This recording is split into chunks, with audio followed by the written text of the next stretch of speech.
هاقول لكم على طريقة حلوة أوي لتخزين الملوخية الخضرا وتفضل خضرا حتى وهي مجمدة في الفريزر. تعالوا بينا هاقول لكم ازاي الطريقة، بس تابعوا الفيديو للآخر وما تنسوش طبعا اللايك والشير وسبسكرايب للقناة وتفعيل زر الجرس للكل عشان يوصلكم إشعارات بوصفاتي أول بأول. الطريقة دي شفتها بصراحة عند الشيف ليلى النجار. بصراحة أنا كل زي أي ست بخزنها كل سنة، يا إما بالمخرطة يا إما في الكبة يا إما في الخلاط على حسب المتوفر أو الإمكانيات.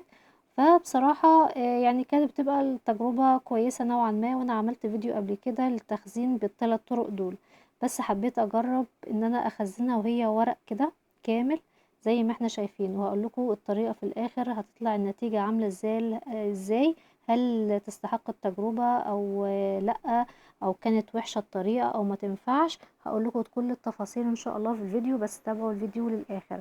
طبعا لازم هنقطفها بالطريقة العادية، هناخد الورق بس بتاعها وهنحطها في طبق كده وتحت مية جارية، لازم نغطسها كذا كذا مرة في المية ونطلع كده ناخد بقى حبة منها ونحطها في المصفى. طبعا المصفى دي بتبقى تحتها طبق او حاجة. زي ما احنا شايفين كذا مرة هنفضل نعمل الطريقة دي نكررها لغاية لما تبقى المية صافية تماما من اي شوائب او تراب او الطينة بتبقى اللي على الورق الملوخية. زي ما احنا شايفين دي اول غسلة للملوخية، طبعا التراب والطينة باينة فيها والشوائب بتاعتها باينة. هنصفي المية اللي كانت في الطبق ونشتغل بقى بمية جديدة ونستمر ونكرر العملية دي كذا مرة. لازم كده تحت مية جارية، الملوخية اللي بتستهلك مية كتير او غسيل كتير لازم تبقى نظيفة تماما من اي تراب عالق بيها. زي ما احنا شايفين كده دي تاني غسلة اهي، تبدأ المية هتبقى ما فيهاش حاجات كتير زي اول مرة. طبعا هنكرر كده 3 4 مرات لغاية لما نوصل للنتيجة دي، تبقى المية صافية تماما كده ما فيهاش اي حاجة وبيضة وشفافة. هبدأ بقى اسيب المية دي شوية عليها واحط كده معلقة كبيرة من الخل واسيبها بتاع 15 دقايق بالكتير، مش هسيبها كتير قوي عشان ما تتهريش مننا. وبعد كده هنشطفها غسلة كمان من غير الخل، وبعد كده هحطها في المصفى بتاعتي تصفي كده بتاع ساعة ولا حاجة، تصفي المية بتاعتها الزيادة ونشوف هنعمل ايه تاني. طبعا على ترابيزة كبيرة كده هنفرش فوطة نضيفة او اي حاجة قطعة من القماش نضيفة للحاجات اللي زي كده، تبقى نضيفة تماما مش مستعملة. هنبدأ نفرش عليها كده الملوخية ونسيبها تنزل المية بتاعتها وتنشف شوية من المية، احنا مش عايزين يبقى فيها مية كتير. فهنسيبها كده وقت بتاع ساعة ساعتين لغاية لما نحس ان هي المية بدأت تنشف من عليها، بس ما تنشفش تماما، لا تبقى مندية كده حاجة بسيطة بالشكل ده اهو. انا سبتها على الترابيزة بتاعتي يعني بتاع ساعة ساعتين وخلاص. الطريقة الجميلة بقى ازاي نحطها في الاكياس ونطلع منها الهواء، ما يبقاش فيه الكيس، اهم حاجة ما يبقاش فيه هواء تماما عشان العملية دي تنجح معانا وتفضل خضرة. بصوا قفلت الكيس ازاي، تحس ان هو مكنة متقفلة بالمكنة وشافت منه الهواء. بس الطريقة سهلة جدا. هتجيبي كيس تلاجة اي كان حجمه، هنحط الكمية اللي احنا عايزينها من ورق الملوخية بعد ما نشف بالشكل ده اهو.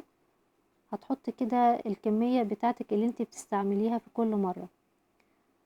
هبدأ بقى اقفل الكيس ازاي، هطلع اخرج منه الهواء الاول زي ما احنا شايفين، والف الكيس كده من الناحية الكيس اللي مقفولة مش المفتوحة، وهبدأ بقى الف الكيس كده على بعضه زي ما احنا شايفين. واحنا بنلف الكيس نضغط عليه ونطلع منه الهواء تماما. تمام كده واضح في الصورة تمام.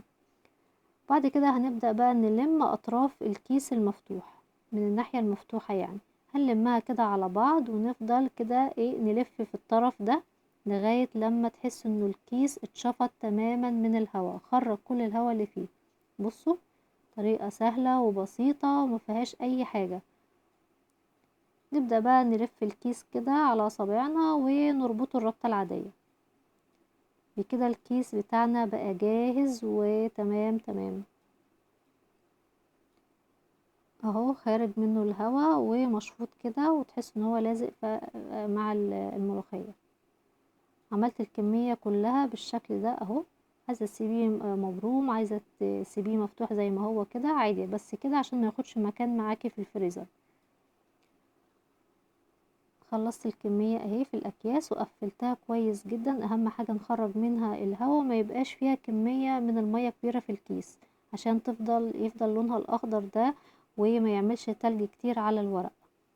ونحطها بقى في الفريزر لتاني يوم. لازم تكون مجمدة علشان تطبخيها كويس وتطلع خضرة معاكي. لازم تبقى الملوخية مجمدة، ما ينفعش تخرجيها وتسيبيها تفك. عشان نحضر بقى الملوخية حطيت حلة صغيرة كده وتقريبا كوبايتين من المرقة، دجاج او لحمة ايا كان عندك.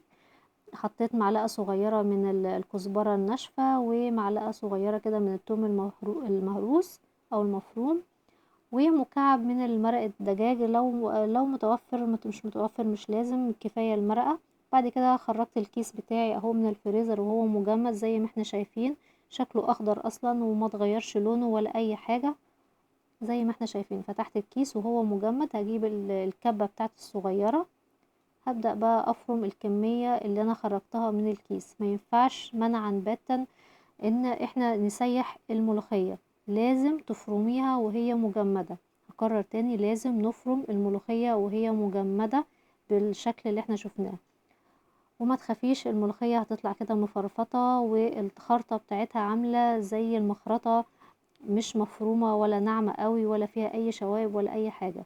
بالكبة اللي عندك كده هتفرميها، بصوا عاملة زي اكنك خرطتيها في المخرطة. وانا بحب الشكل ده من او الطريقة ديت في خرط الملوخية، ان هي تبقى شكل المخرطة، ما تبقاش ناعمة قوي ولا مهروسة قوي في الخلاط او كده يعني. بالشكل ده هنجيب بقى الوسك بتاعنا ونبدأ بقى نفك كل التكتلات بتاعة الملوخية.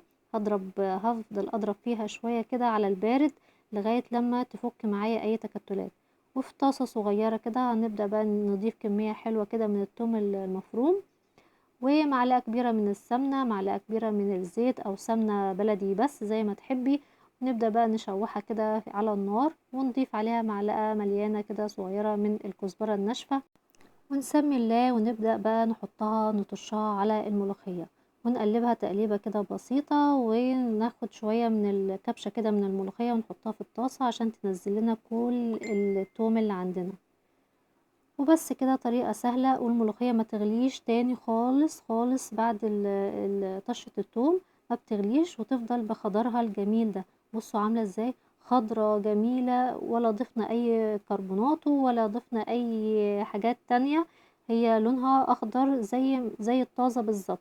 بصوا بالشكل ده اهو، طريقة حلوة وجميلة جدا جدا. يعني ما فيش اسهل من كده، وبتفضل خضرة لغاية لما تخلصي اكلها ان شاء الله. يا رب تكون الطريقة كده سهلة وبسيطة، جربوها ان شاء الله هتعجبكم.